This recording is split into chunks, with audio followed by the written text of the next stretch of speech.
And we're live. So, good evening, ladies and gentlemen, and welcome to our second quarter book club where we read an artist's memoir or biography. And I set up a poll, and the winner of the poll was Werner Herzog's newest memoir, Every Man for Himself and God Against All. So that's what we're going to be talking about tonight. A little bit of housekeeping before we get into our discussion. This is one of 3 multimedia clubs that we have here at the Dragonfly Arts Collective.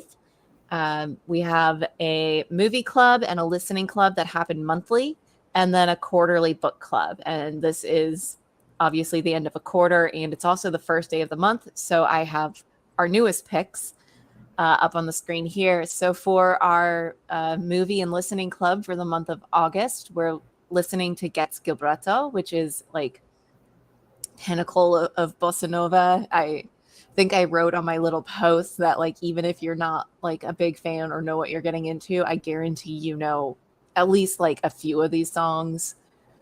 Like it's just standard bossa nova listening.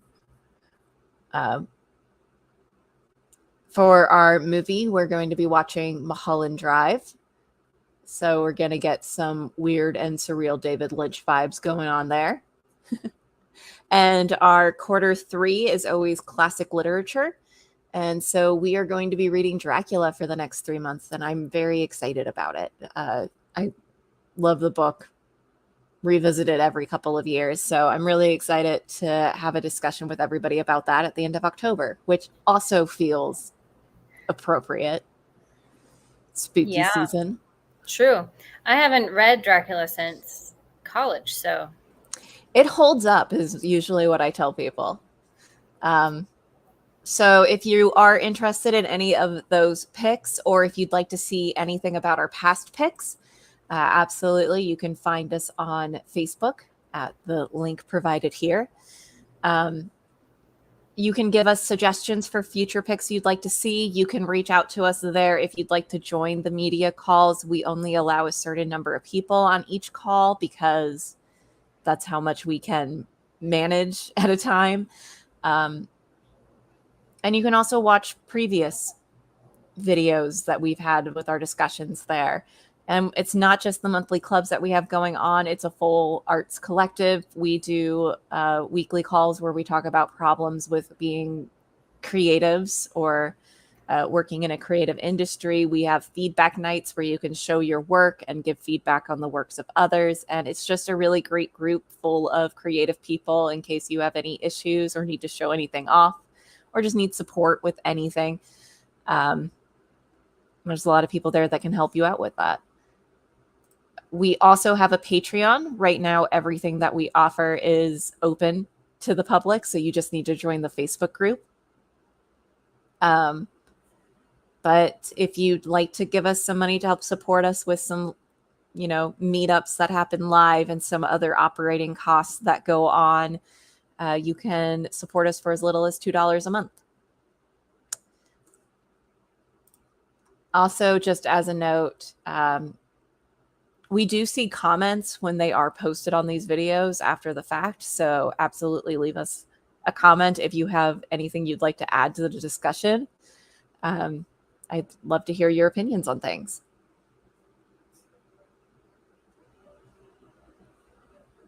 And with that note,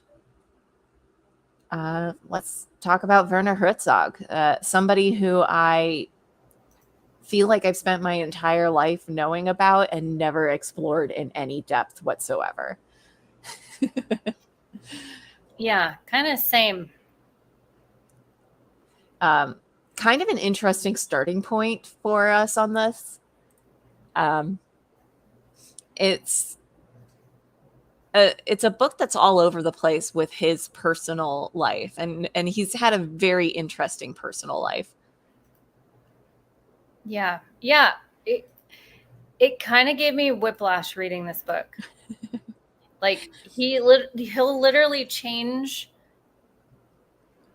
the entire subject of what he's talking about within the span of like a sentence. Like constantly. And it's just back and forth and up and down, just like the entire book. And it's a long book. So I'm like, what? It feels more stream of consciousness than anything else. Like it will divide up chapters, and I'm like, I don't know why the chapter divide is here. Yeah, I mean the chapters are somewhat themed, but like it does feel very stream of consciousness, and then that he will like often just kind of change what he's talking about mid-sentence, but also like the end of the book just ends at like, and he explains why in the beginning of the book, why he made that choice, but it's literally like the middle of a sentence and it just cuts off and that's it. Yep. So yeah, very stream of consciousness vibes. It's funny though, because I didn't really put my thought process together until a little bit earlier today, but our movie pick for last month now was Millennium Actress, which is an interview where it's kind of moving through time. But listening to this, it's kind of the same. Yeah, very similar vibes. Yeah, I don't really know where to start with this one outside of, I guess, one, I love the cover for it, which is actually a wider shot where you can see like a volcano behind him, because he did a documentary on volcanologists. He has such an interesting background of just, he does like documentaries and you mean as like a filmmaker? As a filmmaker. Very varied like repertoire under him. Yeah. He kind of just sees something he wants to do and then just does it. Yeah. I mean, that's kind of his life story. Yeah. I thought it was interesting that he never really,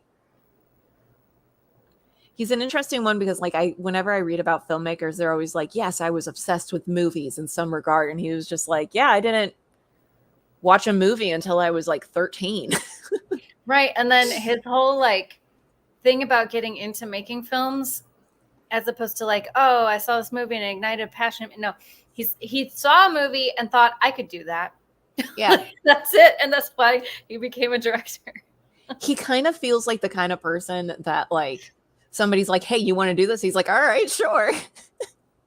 Yeah. Well, and then he explains how he like fell into various other like quasi professions. Like he fell into acting, and then he fell into, I forget what the other thing that he mentioned was that he fell into. Writing, maybe. It also, yeah, it has this quality of like, well, if I could do it, so could you. And it's just like the most bonkers story about how it happened. Like he attempted nothing. Right. Yeah. I also feel like, oh, I lost my thought. I have never actually seen a Werner Herzog movie. I watched Fitzcarraldo last month because I also realized I had never seen a Werner Herzog movie. Because like I said, he's somebody that I feel like I've always known the existence of and then just never actually delved deeper than that. Yeah, his name comes up all the time, but interestingly enough, we were never required to watch one of his movies in college, even though like he was talked about constantly. Like he's very seminal in the industry as a whole, but we didn't have to watch any of his movies. I don't know. It was strange. Yeah. I wanted to mention too about the cover. Yeah. I think it's funny that that picture of him is the cover of the book, because he talks in the book about how he hates looking at himself. Yeah. I'm not going to lie. It actually took me like I was like, I want to find a picture of Werner Herzog, but I don't want it to be terrifying, because all of them are like him staring into your soul through the camera. Like they are all like the most intimidating photos I've ever seen of anybody. Yeah, and it's not even just the picture. Like he doesn't even, like he mentions in the book how he makes a point not to look at himself in mirrors for longer than necessary. And then it's just a photo of him. Yeah, exactly. It's like kind of ironic. I think one of the most interesting things that I found in this was how much of his life it seems like he just spends walking. And he makes it sound like it's the easiest thing and like something everybody does. But like also mountain climbing. Yeah. Like summiting mountains. Like when I say walking, that's how he describes it. He's like, yeah, so I just started walking for a few days until I made it to this town. And then like he'll be describing it and you're just like, he's climbing a mountain. Just casually. Yeah, I found this book hilarious because of just the disjointedness of the storytelling and also the crazy stuff that he's lived through. He should not be alive. Like, how many near-death encounters did we read about through the course of this book? And that's just what he put in the book. I'm sure there's more. Like, literally every chapter includes at least one. I like this person who brought up quotes from it, from the book, and they are just like reading them is just like the most insane lines. So it's just like, we boys were friends with young Erhard Lang, who we called the butter because his brutal father always made him churn the butter. I have an observation to make on the Bavarian Pope Benedict. Benedict XVI, who was head of the Roman Catholic Church from 2005 to 2013. I presume, too, that he retired prematurely because he was losing his faith. Like, what is the connection there? Yeah. I want to make a film with Mike Tyson about the early Frankish kings. Like, it's just filled with like the wildest quotes I've ever heard from a book. Just yeah. It's insane the life that he's had, and like very fortunate. Like he's very fortunate to have had the life that he's had and had all the adventures and been able to make films and become somewhat of an icon. And people to the point where people just hand him roles in their shows and movies. Like he says he's never had to audition once. He's not an actor, so like people just like him and the way about him, and so they cast him in their stuff. Like he's been very fortunate, but also like why is he not dead? I am fascinated by him, and I don't think I ever want to have dinner with him at the same time. Like, oh my God, I would love to have dinner with him. Can you imagine the stories? Another great one. Occasionally I watch trash TV because I think the poet shouldn't avert his eyes. And also just the way it ends, where like, I think I was telling you, I was like, my favorite part of this book is how it ends. And not because of like in any sort of, but just like the fact that he's just like, and I will now do what I said in the start of this book, and I will end the book here. Well, and not even like, in the middle of a tirade that he's going on about like the fall of civilization and what the deer will encounter when there are no more people to maintain dams or things like that. And then just boom, end. Not even finish the thought. It makes me want to keep better journals because, yeah, he's had a very interesting life, and all I can think about is how either I've led a very uninteresting life or I just don't remember most of my life. I think that's a big part of it because he says in the book how he has just kind of like a cataloging photographic memory where he's just constantly like filing away every experience he's ever had in great detail. I can't do that. Like, I don't know how many people can do that. That's a skill of itself.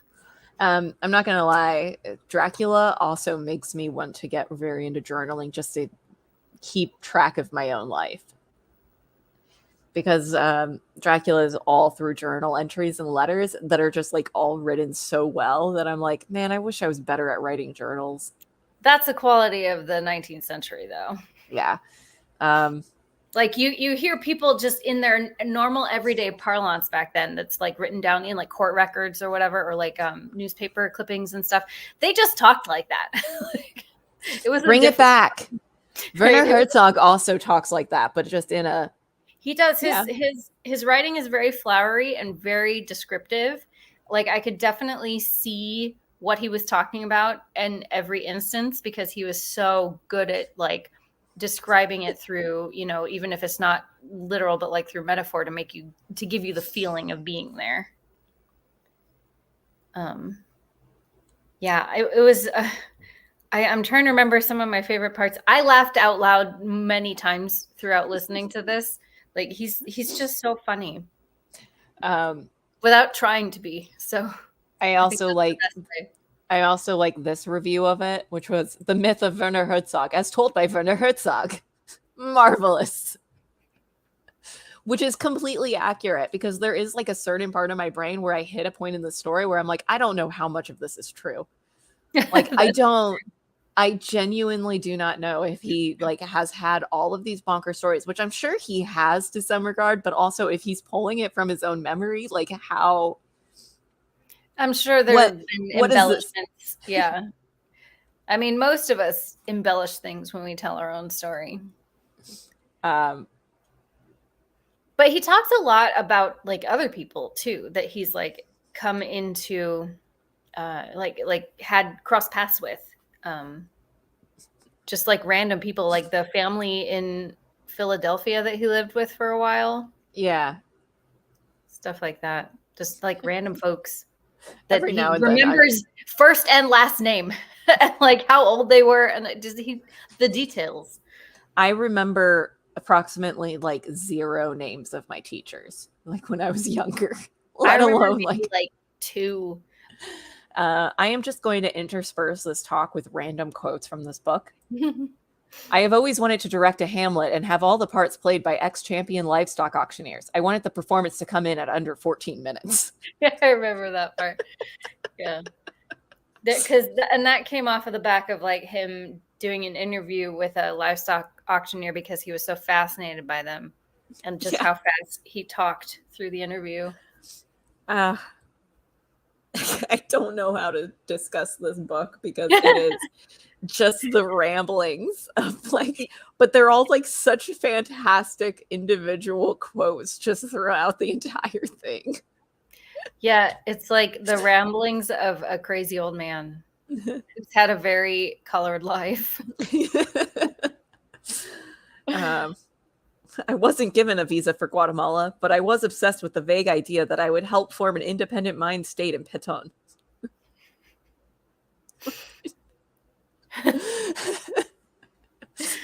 It makes me feel like I am what I think? Uncreative or something. I think that one of my favorite parts was definitely when he talks about how he decided to marry his wife, and he got rid because he wanted to start over with nothing from his past whatsoever. So he got rid of literally everything he owned, including all of his clothes, and went to the airport with just a toothbrush, and that's it.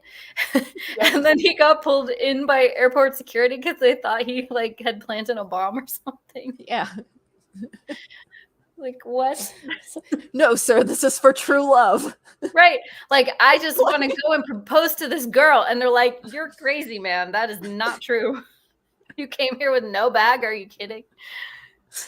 I don't know how I would react if it's like he's such a character. Like, he's such a guy. Like, what is he doing? He's just walking places and thinking about things and then telling you about them. And cruising the jungle and getting dysentery.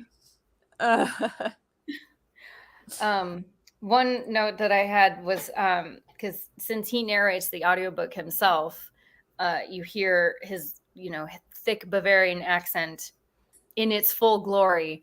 And so every time he said the word jungle, like it was just it made me giggle because he says jungle.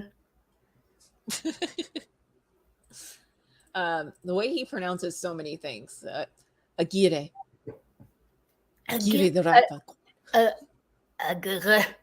Yeah, he's so Bavarian. Like, and then he doesn't even mention until, I think in the beginning of the book, he talks about growing up in Bavaria, but then he talks about his Bavarian accent at the end. Mm-hmm. And it's like, yeah, if if you know any like regional dialects of German, it's a very Bavarian accent. Yeah, they're different languages. Yeah, I can't understand Bavarian for the life of me.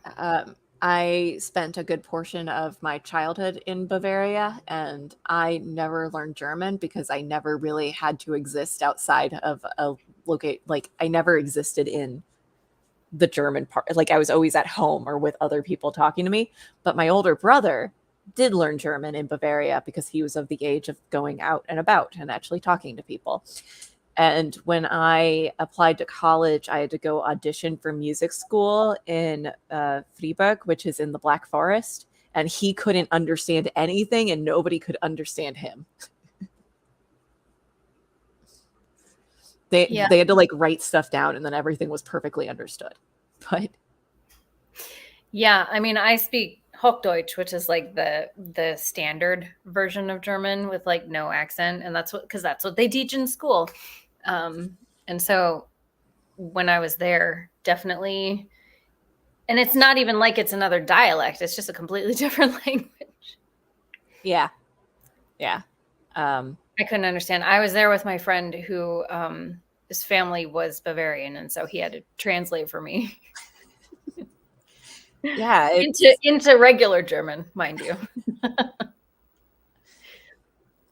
Yeah, he speaks a lot of languages. Did he mention what else? Because I know he and his wife only communicate in English. Yes, And because she's neither of Russian. their native tongues. Yeah. French, Greek, Italian, Spanish, as well as Latin and ancient Greek, which he does talk about learning Latin and ancient Greek. Mm. And then I think I also remember him mentioning that he speaks Spanish because he spent a lot of time in like, Peru, the jungles of South America. Yeah. A lot of his movies take place in South America. Like, he spent a lot of time down there. Mm-hmm. Which is interesting. And almost died many times. Yeah, apparently almost died many times. There are some like bonkers stories where he's just like, yes, and so they shot at us with like arrows and it hit our cameraman and his wife. Yeah. And the only way they were saved was by this one person who had a little bit of medical knowledge. Yeah, a lot of his films are so like the way he described making them is just so like guerrilla style. Let's just take a camera and go to this place and like do some stuff. Like he said that I remember one part where he was talking about like not getting permits. So they had to do it really fast and they had like a line thought up of if they got approached by authorities because they were not going to be applying for a permit. Yeah, it is. Again, everything just kind of feels like it falls into place for him. He might be the main character.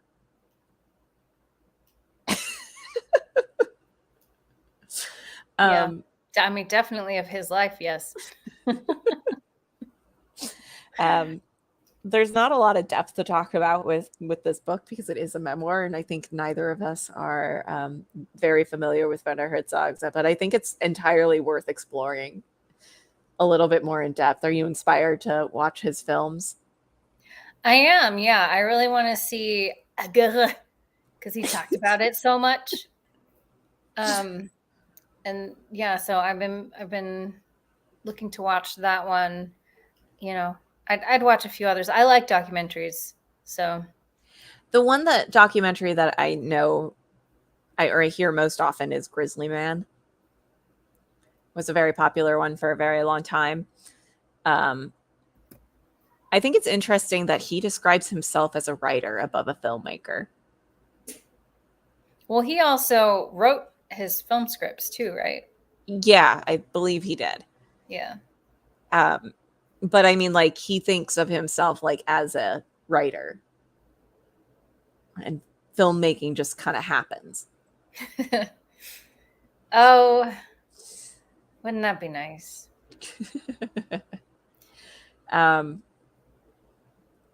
Yeah, I figured that this wouldn't be a super long discussion. I mostly wanted to like touch base on just how interesting of a book this was and how hilarious it was in a way. Yeah.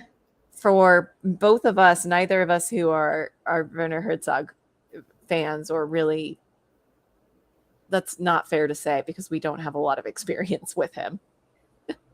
I mean, and it's also a fair statement because having no experience means, categorically you can't be a fan of someone. Fair. But I do know who he is, and I've known about him and his films. I've just never watched any of them. But he's just such a engaging person. Like, his life is so crazy, and just his stories are like, that's why I think it would be fun to sit down with him and have a meal, because what stories would he tell? And I'm sure there are plenty more than what's in this book. I mean, this book droned on for however long, and he was still going when he decided to end it. So there's definitely more to say. I also want to talk about just the title of the book itself. Every Man for Himself and God Against All.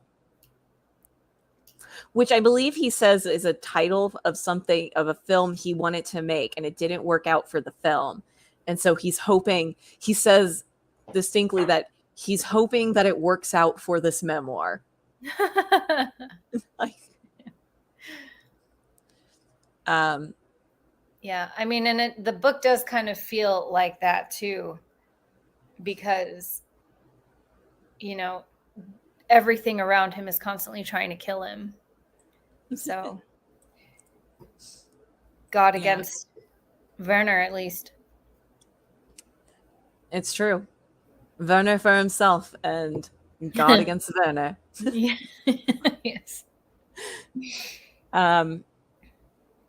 Yeah, I'm also interested in learning more about his work, and I wonder how it will change, like now that we know a little bit more about him. Like, will that influence now that we know a little bit about what the filming of his work was like? I would love to see this is kind of meta, but a screenplay adaptation of this book. Just like the life of Werner Herzog, and because it's freaking insane what this guy has been through. I think it would be a very entertaining and also frustrating movie, because what narrative do you even pull out of it? Right. It does. It feels like Millennium Actress in the way that it uses time. Yeah. And yeah. I do think that he sat in a recording booth, just talked for 14 hours straight, and then had somebody transcribe the whole thing and be like, that's the book. I mean, it does feel like that, but I think he mentions in the book that he was writing it on a typewriter. I think he's very anti like modern technology. Like, he doesn't have a cell phone. He doesn't, utilize modern conveniences. So I feel like I remember him saying that. I could be wrong though. I don't remember it specifically, but I also, don't remember any of the names of my teachers growing up. So,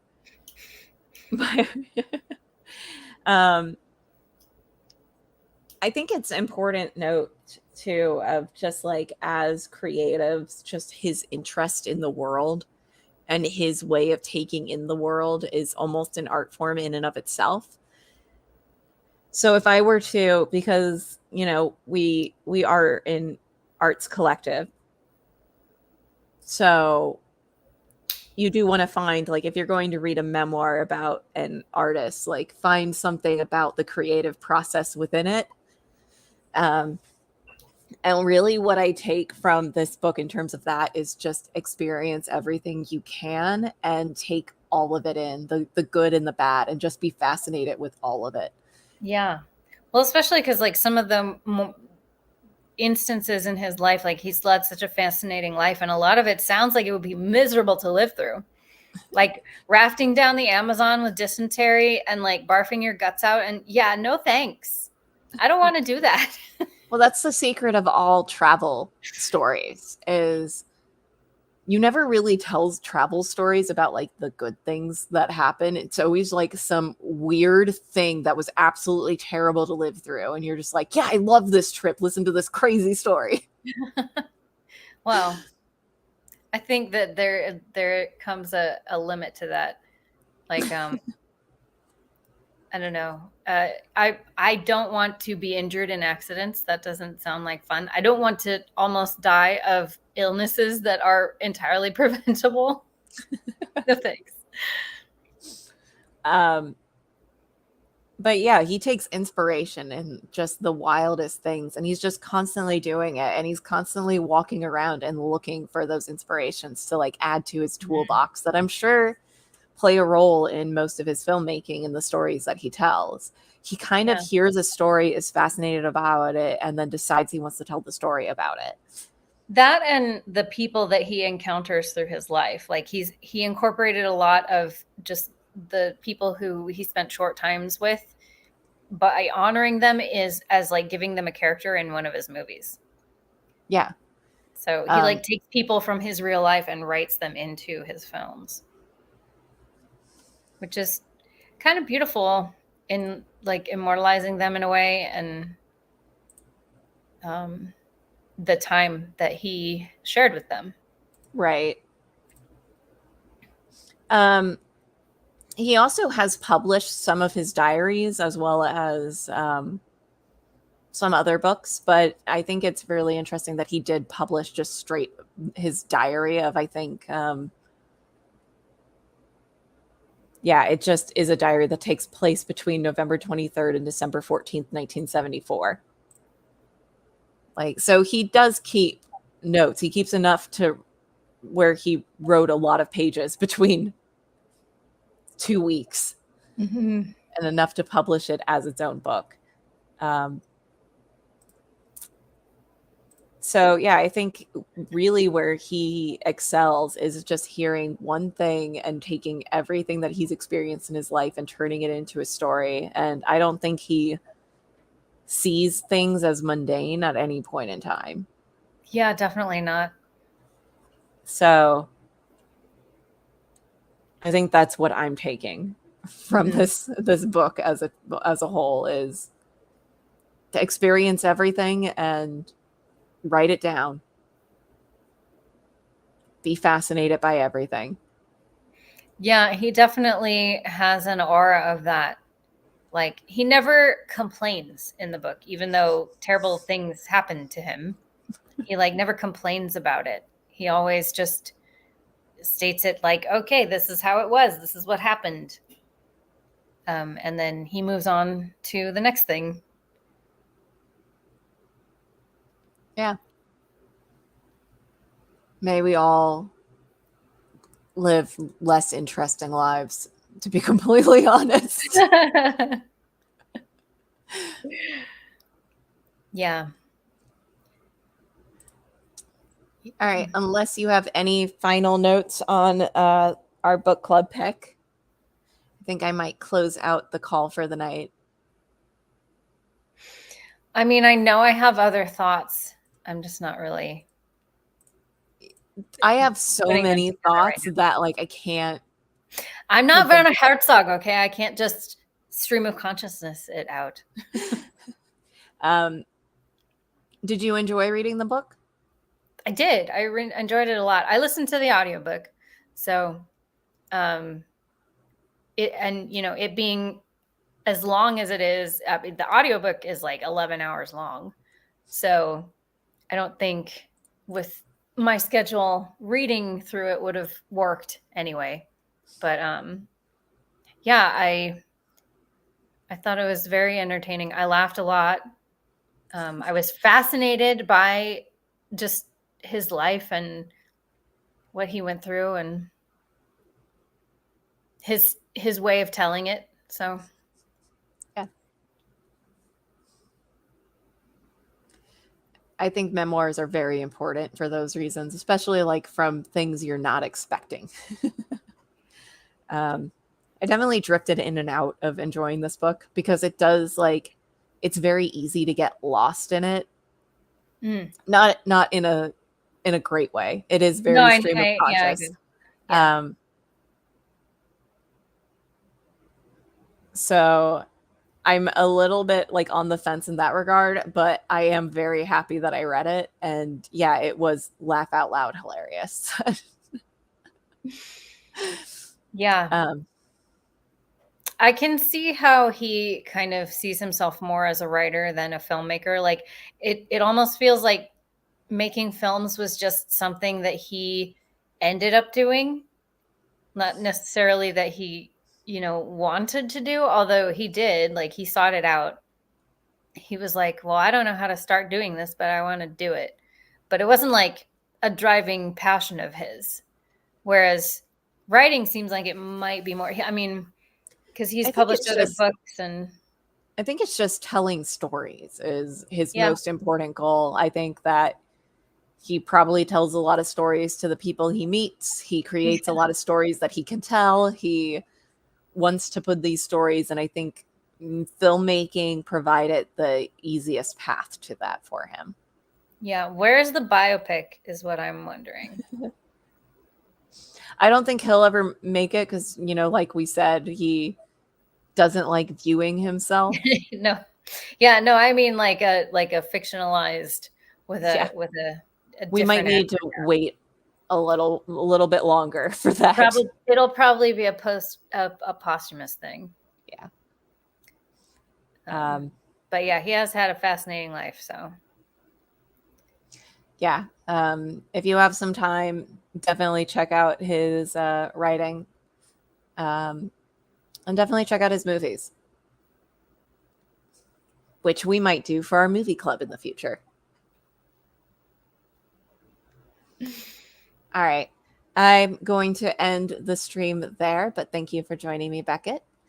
And I put our picks up on the screen just as the last little note. So if you'd like to join us for any of the discussions on anything you see on the screen, our listening club, our movie club, or our next book club, let me know.